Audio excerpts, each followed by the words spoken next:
Olá, queridos amigos da Home Church Parque das Águas, tudo bem com vocês? Sou o pastor Wanderson Domingues e é um prazer, um privilégio estar aqui neste momento, neste culto tão especial, numa data especial de celebração de aniversário do projeto, para juntos repartirmos a palavra de Deus.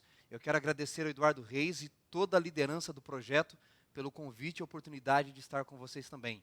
Antes de abrirmos a palavra de Deus, posso fazer uma oração com você, aí onde você está, e levarmos uma prece a Deus? Vamos orar? Querido Deus e Pai, que privilégio estarmos reunidos aqui online, ainda que à distância, perto na Tua presença, para estudarmos a Tua poderosa palavra.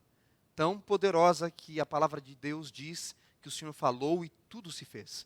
Que a Tua palavra fale ao nosso coração, através do Teu Santo Espírito. Mais uma vez, oramos por Jesus. Amém. Eu quero convidar você, neste momento, a abrir aí a sua Bíblia. Eu já estou aqui com a minha velha Bíblia. Abra sua Bíblia, se você puder, no Evangelho de Dr. Lucas, segundo Dr. Lucas, capítulo 15. Pode estar aí na tela do teu computador, na tela do teu celular. Eu estou aqui com a minha velha Bíblia, que eu gosto de usar, porque hoje eu quero, neste momento, que o Espírito Santo fale ao nosso coração, para nos trazer o Evangelho que às vezes a gente não está acostumado a ouvir por aí, a ver por aí. Porque eu tenho a impressão que alguns pregadores, infelizmente, têm pregado o seu próprio Jesus e o seu próprio Evangelho. Quando eu olho, no entanto, o ministério de Jesus de Nazaré, seus ensinos, a forma como ele tratava as pessoas, eu conheço um evangelho diferente. É isso mesmo. Olha aqui para mim. Eu quero desafiar você, nesta manhã, a olharmos a parábola do filho pródigo de uma forma totalmente diferente. Vamos ler juntos e estudarmos alguns pontos importantes? Evangelho segundo o Dr. Lucas, capítulo 15, verso 11, diz assim: E continuou Jesus, certo homem tinha 2 filhos. Um dia o mais moço disse ao pai: Pai, dá-me a parte dos bens que me cabe. E ele lhes repartiu os haveres. Passado não muitos dias, o filho mais moço, ajuntando tudo o que era seu, partiu para uma terra muito distante. E ali, vivendo dissolutamente, consumiu todos os bens que possuía. E depois de haver consumido tudo, sobreveio àquela terra uma grande fome. E o que aconteceu? A Bíblia diz: ele começou a passar necessidade. Os amigos foram embora. Ninguém lhe dava nada. Então ele foi e se ajuntou com um dos cidadãos daquele campo. E este o enviou aos seus campos a fim de cuidar dos seus porcos, não é? E ali, cuidando dos porcos, ele desejava fartar-se das alfarrobas que os porcos comiam. Mas diz o texto bíblico, ninguém lhe dava nada. Então, caindo em si, ele pensou: quantos trabalhadores de meu pai não têm pão em dobro e eu aqui morro de fome? Levantar-me-ei, irei ter com meu pai, lhe direi: Pai, eu pequei contra os céus e contra ti. Eu já não sou digno de ser chamado teu filho. Trata-me como um dos teus trabalhadores. E o que diz a Bíblia? Levantando-se, foi para o seu pai. Vinha ele ao longe, diz a Bíblia, quando seu pai o avistou, e correndo o abraçou e o beijou. Ele, porém, lhe disse, versículo 21, Pai, eu pequei contra os céus e contra ti. Já não sou digno de ser chamado teu filho. E quando ele vai dizer, trata-me como um dos teus trabalhadores, o que é que o pai diz aos servos? Tragam a melhor roupa, vistam, coloquem anel em seus dedos, sandália em seus pés, tragam um novilho cevado, vamos matar o novilho e vamos festejar, nos alegrar, porque este meu filho estava morto e reviveu, perdido e foi achado. E começaram a se alegrar. Mas nesta altura da história, você sabe, entra um terceiro personagem, verso 25, o filho mais velho que estivera no campo. Se aproximando da casa e ouvindo o barulho das músicas e danças, chamou um dos criados e perguntou o que era aquilo. E este lhe disse: veio o teu irmão, e o teu pai mandou matar um novilho cevado porque o recuperou com saúde. E ele, indignado, diz a Bíblia, não queria entrar. Saindo, porém, o pai procurava conciliá-lo, dizendo: Filho, vamos entrar. Mas o que ele disse ao pai? Olha como ele responde ao pai. Há tantos anos, verso 29, eu te sirvo, sem jamais transgredir uma ordem tua, e nunca me deste um novilho cevado para me alegrar com os meus amigos, mas vindo este teu filho que gastou teus bens com prostitutas, com meretrizes, mandaste matar o novilho cevado para ele? O pai, porém, lhe disse: Meu filho, você sempre está comigo, tudo que é meu é seu também, mas era preciso nos alegrar e regozijar, porque este teu irmão estava perdido e foi achado, morto e reviveu. Para aí um pouquinho, olha aqui para mim. Essa história é uma das histórias mais fabulosas, das parábolas mais fabulosas do Evangelho de Lucas. Ela tem uma infinidade de riquezas de ensinos para nós. Primeira coisa que eu gostaria de destacar de destacar nesta parábola é de que esta parábola, ela está no contexto de 3, você já percebeu? Ela começa no verso 11 dizendo que Jesus continuou, porque ele estava contando antes o quê? No verso 8 diz que ele contava a parábola da dracma perdida. E a parábola da dracma perdida começa no verso 8, ou qual é a mulher, ou qual sugere que ele estava contando algo antes. Começa no verso 3, dizendo, propôs então Jesus a estas parábolas. A quem Jesus propôs a parábola da ovelha, da dracma e do filho pródigo? Bem, segundo Lucas capítulo 15, versos 1 e 2, se aproximavam de Jesus todos os publicanos e pecadores para o ouvir. E os certinhos da época, os líderes religiosos da época, estavam bravos, porque Jesus era amigo de pecadores. Irados porque Jesus gostava de pecadores. E o verso 2 do capítulo 15 diz que Jesus ele sai da casa onde ele estava com os pecadores para conversar com esse grupo de líderes certinhos religiosos. E eu imagino Jesus chegando até eles e eles diziam, nós estamos bravos com você, Jesus. E Jesus dizendo, bravos comigo por quê? Porque você é amigo dos pecadores. E nós queremos saber por que é que você ama os pecadores. Nós queremos saber por que é que você é amigo dos pecadores. E foi para este grupo de líderes religiosos, irados porque Jesus amava pecadores, que Jesus contou a história. As 3 histórias, inclusive a parábola do filho pródigo.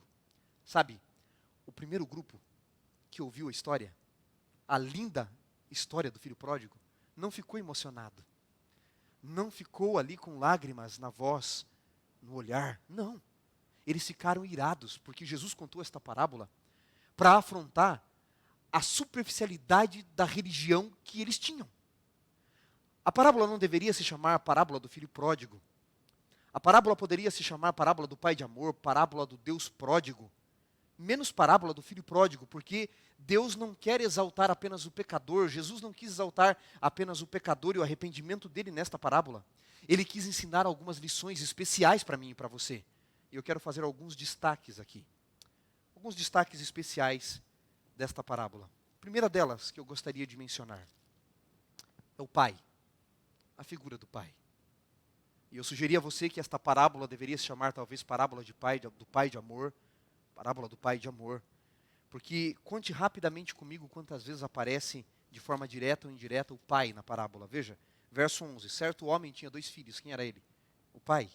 Um dia o mais moço disse ao pai, pai, dá-me a parte dos bens que me cabe. Verso 17, quantos trabalhadores de meu pai não têm pão em dobro? Levantar-me-ei, diz o verso 18, irei ter com meu pai. E aí ele diz, direi-lhe, pai, pequei contra os céus e contra ti. Verso 20, quando levantando-se foi para o seu pai. Aparece pelo menos de forma direta ou indireta aqui a expressão pai, 16, 17 vezes. O foco inicial da parábola é mostrar o amor do pai. E sabe o que me chama a atenção? Um pai que tinha 2 filhos. 2 filhos que representam formas erradas de religião de nós nos aproximarmos de Deus. Um deles, uma forma errada de nos relacionarmos com Deus, sabe qual é? É aquela onde nós nos ausentamos de Deus, nós abandonamos a Deus, nós negamos a Deus pela nossa ausência, pela nossa distância, seguindo a nossa própria vontade, os nossos próprios caminhos e os desejos que este mundo oferece. A segunda forma, representada pelo irmão mais velho, na minha opinião, muito mais perigosa de religião, é aquela onde eu me alieno de Deus, não transgredindo os mandamentos, mas obedecendo os seus mandamentos. Não saindo da casa do Pai, mas ficando na casa do Pai. Não me sentindo um completo perdido, mas um hipócrita religioso. E Jesus conta que este pai que tinha esses 2 filhos, os amava, porque o pai da parábola é o próprio Deus. E quando o irmão mais novo, o pecador mais corajoso, mais ousado, mais obstinado, ele enfrenta o pai e diz, eu quero os teus bens, eu quero a tua vida, as tuas posses, mas não quero você. E assim é na vida religiosa muitas vezes, as pessoas querem a presença, a bênção da presença de Deus, mas não querem Deus e a sua vontade. Sabe, ao conviver no meio acadêmico e cético, eu tenho percebido que os homens geralmente não se revoltam contra a ideia de Deus existir. Geralmente eles se revoltam contra a vontade de Deus para a vida deles. É legal a ideia de ter um Deus que pode tudo, que te ama mais do que tudo. Mas a vontade deste Deus na minha vida é o que as pessoas enfrentam mais complicações. Este menino mais novo, ele olha para o pai um dia e diz assim, pai, eu quero os teus recursos, mas eu não quero a sua pessoa. Eu tenho interesses no que você tem, mas eu não quero a tua vontade para a minha vida. Eu quero seguir os meus próprios caminhos. Eu pergunto para você, o que é que o pai faz? Sabe o que diz a Bíblia? Ele repartiu os haveres. Sabe por que o pai fez isso? Preste atenção no que eu vou lhe dizer agora. Olha aqui para mim. Preste atenção. O pai fez isto porque Jesus queria nos ensinar aqui na parábola de que o amor, ele é a força mais forte do universo. O amor pode tudo. E aquilo que o amor não pode não é a perseguição, não é a força, não é o ódio, não é o preconceito, racismo. O amor é a força mais forte do universo. Mas o amor tem um lado frágil. O amor aceita ser rejeitado.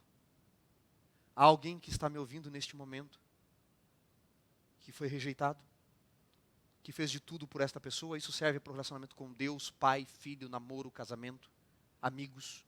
Se você já fez de tudo, e ainda assim esta pessoa não quis ficar na sua vida, preste atenção no que eu vou lhe dizer agora. Olha aqui para mim, por favor. Olha aqui para mim. Se você já fez de tudo e ainda assim esta pessoa quer ir embora da sua vida, deixa ir, meu amigo. Deixa ir, minha amiga. Porque o amor é a força mais forte do universo. Mas ele tem um lado frágil. O verdadeiro amor aceita ser rejeitado. Porque a base do amor é a liberdade. Rubem Alves, um dos maiores literários do nosso país, escreveu que a frase mais falsa do mundo é a frase que diz com amor com amor se paga. Ele diz: amor não se paga, não se compra e não se vende. Amor é amor, e assim como a flor floresce porque floresce, a gente ama porque ama. Então o pai só ama. E a base do amor qual é? A liberdade. Quer ir embora? Veio porque quis? Fique se quiser. Você é livre para vir, você é livre para ir. Mas há consequências em todas as escolhas. E esse menino agora sofre. E quando ele retorna para a casa do pai, ele não retorna para o pai o amar, ele retorna porque ele sabe que o pai é de amor. Ele não se arrepende para estar salvo em si, mas porque o pai foi salvá-lo com o seu amor. Ele não volta para o seu pai aceitá-lo, mas porque o seu pai já o ama. E o pai vai buscá-lo ao longe. E eles começam a se alegrar.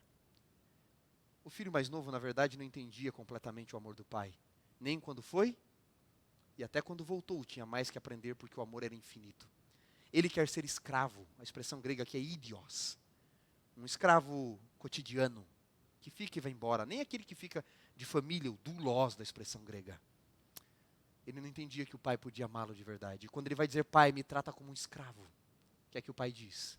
Filho, para. Eu te abracei enquanto você estava sujo. Eu te amei enquanto você estava distante. Para!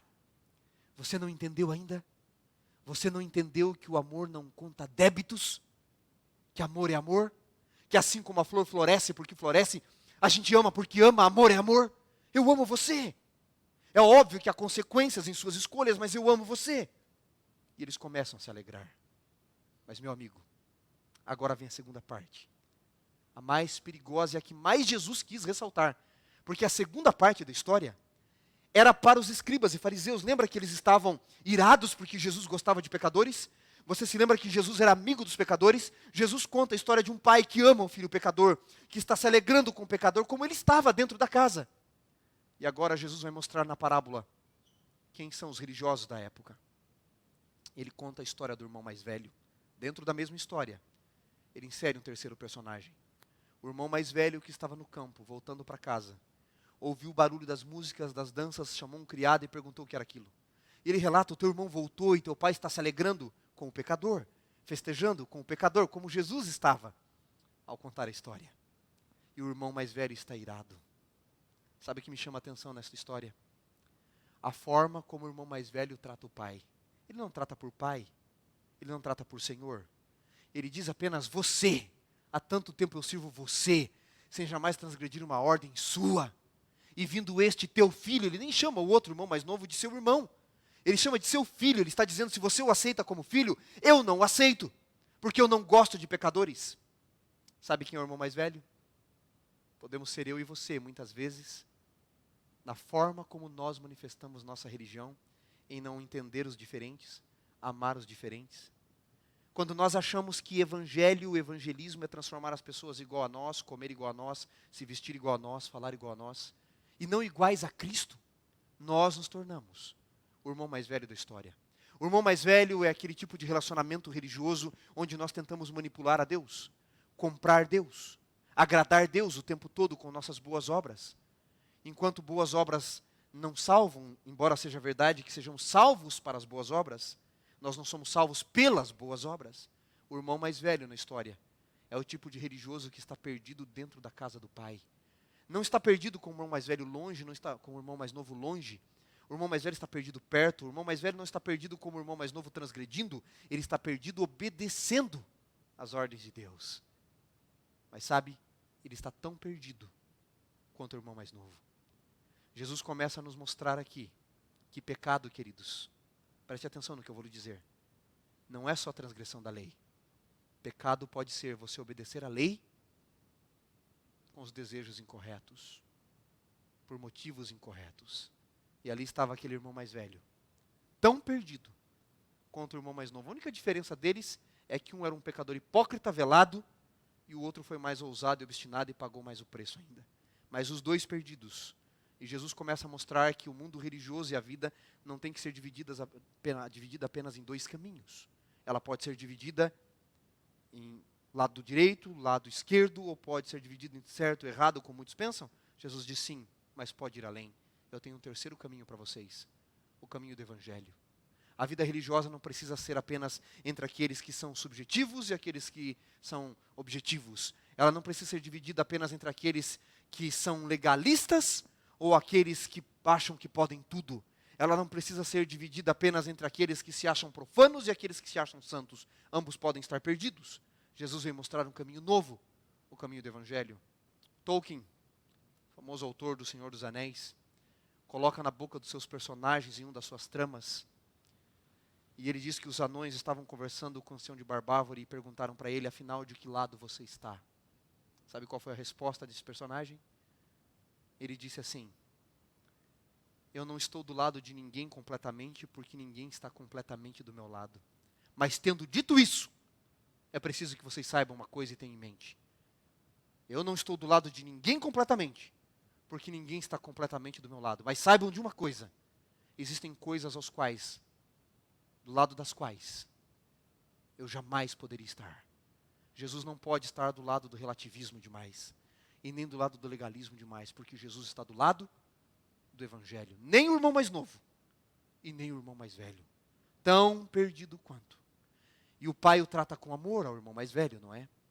Enquanto o pai diz para o irmão mais novo: filho, entenda uma coisa, quando ele quer ser escravo, o amor não conta débitos. Ele tem que dizer para o irmão mais velho: você está vivendo como escravo, tentando falar das coisas que você obedece, que você guarda, e entenda que o amor não conta créditos. Eu vou repetir para você: o amor não conta débitos, mas o amor também não conta créditos. O amor é amor.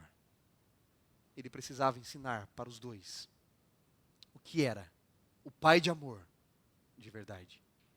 Mas dois detalhes na história que eu gostaria de trabalhar ainda com você. Você percebeu que Jesus ocultou algo de propósito na história? Tem algo que ele resolveu não contar? Um elemento que está nas outras histórias da parábola da ovelha perdida e da dracma perdida, você já percebeu? O que seria? Você aí já percebeu? Sabe o que é? Em todas as outras parábolas, alguém vai atrás do que se perdeu. Na ovelha perdida, quem vai atrás da ovelha? O pastor. A dracma perdida é a mulher que varre toda a casa. Por que o irmão mais velho, por que na parábola do filho pródigo ninguém vai atrás dele? Por que o pai não foi atrás? Porque pela cultura da época, no contexto da história que Jesus contou, quem deveria ir atrás era o irmão mais velho. Ao invés de ficar criticando, ao invés de ficar irado porque o outro estava recuperado, porque o outro voltou, ele deveria ter ido atrás, mas sua religião era tão superficial que ele não suportava que Deus pudesse perdoar e repartir os bens com o irmão de novo. Sabe o que acontece? O irmão mais velho, ele representa também aquele tipo de religião com Deus que nós temos, ou queremos ter, porque são religiões falsas, onde nós queremos sempre bênçãos só para quem obedece, numa espécie de manipular a Deus. Não as bênçãos da graça, mas as bênçãos das obras, enquanto obras não salvam. O irmão mais velho é aquele tipo de religioso que faz tudo certinho, E quando as coisas dão errado, ele olha para Deus e diz assim: Senhor, de que adiantou eu não ser como fulano, como a fulana, como o ciclano, como a ciclana? De que adiantou eu guardar isso, obedecer aquilo, se nada está dando certo na minha vida? Em outras palavras, ele está dizendo para Deus: se obedeço, logo o Senhor é obrigado a fazer a minha vontade. Quando o pai não cumpre exatamente a vontade do irmão mais velho, que obedecia, o que ele faz? Ele diz: você não é meu pai, nem ele é seu irmão.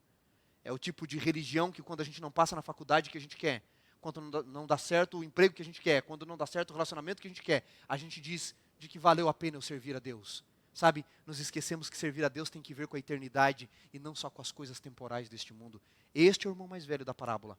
Perdido obedecendo, perdido perto da casa do pai, tentando manipular o pai, quando as coisas fogem do seu controle, ele mostra o seu verdadeiro caráter religioso, uma religião de barganha e não a religião pela graça. Mas tanto para o irmão mais novo, quanto para o irmão mais velho, o pai tenta mostrar o que é o amor. Agora eu preciso lhe dizer uma coisa. Nessas duas perspectivas religiosas, quem é melhor e quem é pior? Sabe, Jesus não está trabalhando aqui quem é melhor ou pior em si. Ele está mostrando o poder da graça para resgatar tanto aquele que estava perdido distante, quanto aquele que estava perdido perto. Tanto aquele que estava perdido desobedecendo, quanto aquele que estava perdido obedecendo. Mas sabe o que me chama a atenção na história? O pai convida ambos para entrarem e ficarem na sua casa. Você sabe, agora na quarentena, estamos distantes, estamos aprendendo um novo método de adorar, mas oramos a Deus para que possamos nos reencontrar de novo, vocês na sua home, nós aqui no nosso projeto Terceiro Ato. Mas alguém pode pensar assim: para que eu vou voltar para a igreja? Por que eu vou voltar para um lugar onde pessoas podem reparar na minha roupa, no que eu falo, no que eu visto, se eu posso adorar da minha casa? É verdade, você pode, e está tudo certo, aonde você estiver reunido em nome de Deus, Deus está aí no seu meio. Mas sabe um elemento que eu gosto de mencionar, e não poderia terminar a mensagem neste momento sem mencionar isso? É que o Pai chama os dois, com visões diferentes do Pai, visões diferentes de religião, para estarem próximos do Pai. O irmão mais novo podia pensar: não vou voltar para a casa do Pai. Lá tem o irmão mais velho, aquele chato que critica, que quer tudo certinho, a forma dele está tão perdido quanto eu. Mas sabe, se ele pensasse assim, ele só teria uma visão de quem era o Pai. O irmão mais velho podia pensar: não vou entrar, ali está meu irmão mais novo, que gosta de usar as pessoas, fazer tudo errado, e achar que tudo pode ser encoberto depois. Mas o que me chama a atenção na história é de que somente o filho mais novo com o mais velho juntos podiam ter uma visão completa de quem era o Pai.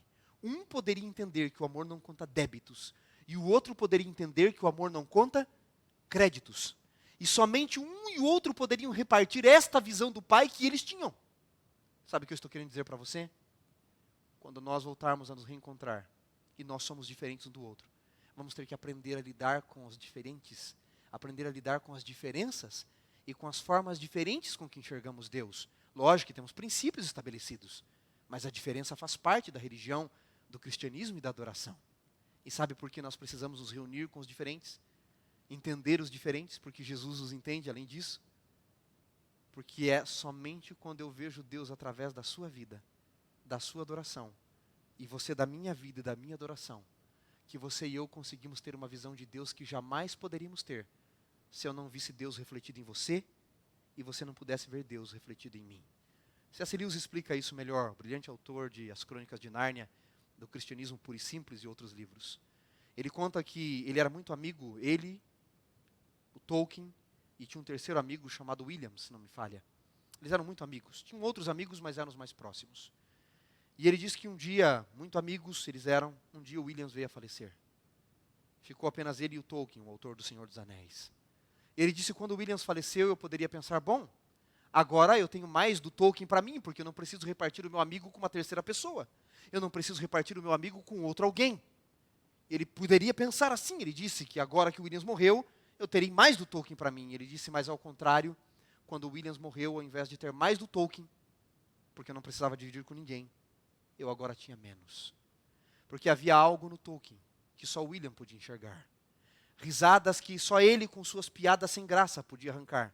E havia algo em mim que só o William podia enxergar, não o Tolkien. E piadas sem graça que eles poderiam tirar risos de mim, que o Tolkien não poderia fazer. Portanto, quando nós perdemos um, ao invés de termos mais do outro, nós tínhamos menos. Lewis diz, então, em sua brilhante lógica: não é isso adoração e religião? Não é isso o poder da glória do reino dos céus? Por que não haverá um céu para cada um se todos somos diferentes? Porque o céu será uma reunião de salvos? Porque quando todos nós nos encontrarmos com Deus e cada um com sua experiência própria, um diferente do outro, um entendendo que o amor não conta débitos, o outro entendendo que o amor não conta créditos, nós então juntos poderemos ter uma visão melhor deste Deus infinito. Elias ainda diz, é por isso que os serafins em Isaías 6 clamam santo, e o outro responde santo, e o outro grita santo, porque cada vez que um fala para o outro da visão que tem de Deus, eles repartem mais e mais a sua experiência, e eles têm um pouco mais completa a visão do Pai. Somente os dois filhos juntos podiam entender que o pai era um pai de amor. Como terminou esta história? Os fariseus entenderam porque Jesus era amigo dos pecadores? Os fariseus se alegraram com a história? Você percebeu que Jesus não terminou esta história? O pai entra para casa e você não sabe se o irmão mais velho ficou emburrado, se foi embora, se entrou para casa. Sabe por que Jesus não terminou a história? Porque ao contar a história para os fariseus e dar as costas para entrar na casa, os fariseus devem ter chamado e dito, Jesus, o senhor não terminou a história. E Jesus deve ter dito, terminei sim, a minha parte eu terminei. Não, você não terminou, você não nos disse se o irmão mais velho entrou, se foi embora, se ficou emburrado. E Jesus deve ter dito assim, de lado, amigos, quem é que estava dentro da casa se alegrando com os pecadores? Ah, você. E quem é na história? Quem na história que está dentro da casa com o filho pecador? O pai. Então Jesus deve ter dito, pois bem, os que estão lá dentro são o irmão mais novo. Eu sou o pai da história. Vocês são o irmão mais velho. A escolha, se o irmão mais velho entrou ou não, é de vocês. Se vocês forem embora, ele foi. Se vocês ficarem emburrados, ele ficou. Se vocês entrarem, ele entrou. A escolha é sua. De que tipo de visão do pai você vai ter? A visão do outro, de amar o diferente e de participar desta grande festa. Que Deus abençoe você. Que o Evangelho de Jesus Cristo, que nos ama, diferente como somos, acalente o teu coração com a certeza de que Ele o ama e de que, especialmente, o amor não conta débitos, o amor não conta créditos, porque assim como a flor floresce porque floresce, Deus nos ama porque ama. Ele ama você e Ele quer salvar você. Gostaria você de se entregar a Ele, se entregar poderosamente a Ele neste momento e dizer, Pai, não sei se eu sou o irmão mais velho, o irmão mais novo, talvez um, talvez outro, talvez os dois, como a gente é às vezes ao longo da vida. Mas uma coisa eu sei, o Senhor é o Pai da parábola. Salva-me para o teu reino, Senhor. Você quer se entregar a Ele? Feche seus olhos, se você puder. Vamos orar a Deus. Pai, obrigado por esta brilhante história. Obrigado por nos ensinar que às vezes podemos nos aproximar ou nos distanciar de Ti por motivos egoístas. Podemos nos alienar do Senhor desobedecendo os seus mandamentos, mas nos alienarmos obedecendo os seus mandamentos e não entendendo quem o Senhor é. Sabe, Pai, os escribas e fariseus estavam irados porque Jesus amava o pecador ou os pecadores.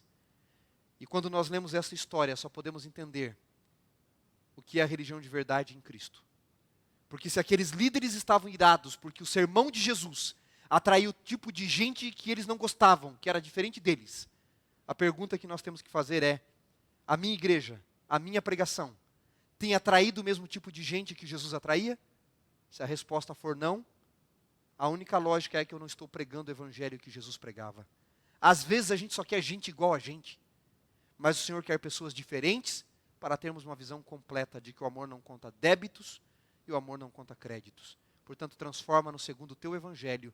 Oramos por Jesus. Amém. Que Deus abençoe vocês.